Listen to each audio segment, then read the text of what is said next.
আসসালামু আলাইকুম। আজকে আমি পোলাও রান্না করব। 100 বছরের পুরনো একটা রেসিপি। পোলাও পাতা সিদ্ধ করা পানি দিয়ে পোলাওটা আজকে আমি রান্না করব।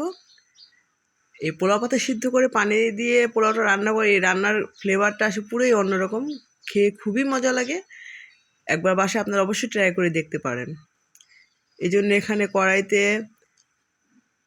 তেল গরম করে এর মধ্যে পেঁয়াজ ভেজে এর মধ্যে আমি চালগুলো দিয়ে ভেজে নিচ্ছি। চালগুলো ভেজে নিয়ে এর মধ্যে আমি পোলাও পাতা ফুটানো পানিটা দিয়ে নিলাম। পানিটা দিয়ে এখন আমি এটাকে সুন্দর করে নেড়ে চেড়ে দিব। আর স্বাদ মতো দিয়ে দিব কিছু কাঁচামরিচ আর লবণ। আর দিয়ে দিব 1 চামচ পরিমাণ ঘি।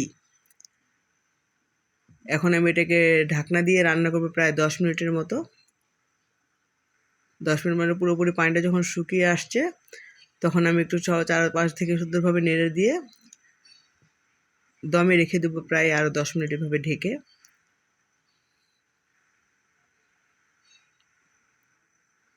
এখন আমি এটাকে দমের জন্য রেখে দেবো প্রায় 10 মিনিট।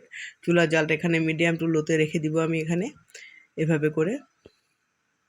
এই তো রসটা পুরোপুরি শুকিয়ে গেছে। আর এখন আমি উপরে থেকে কিছু কিশমিশ, পেস্তা, কাজু এগুলো দিয়ে এখন ভালো করে নেড়ে চেড়ে চারিদিক থেকে আমি মিশিয়ে নেব এটাকে।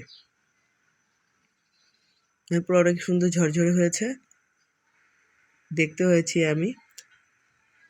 আর এটার ফ্লেভার আপনাদের কি বলবো, আপনারা যদি ফ্লেভারটা পেতে চান তাহলে অবশ্যই আপনাদের বাসায় একবার এভাবে ট্রাই করতে হবে। খুব সুন্দর একটা ফ্লেভার আসে এতে করে পোলাওয়ের। এই তো খুব সহজেই তৈরি হয়ে গেলো আমার ঝরঝরে সাদা পোলাও। এখন আমি এখান থেকে উপরে সার্ভ করে এর মধ্যে কিছু পেঁয়াজ বেরেস্তা ছড়িয়ে দিয়েছি। আল্লাহ হাফেজ।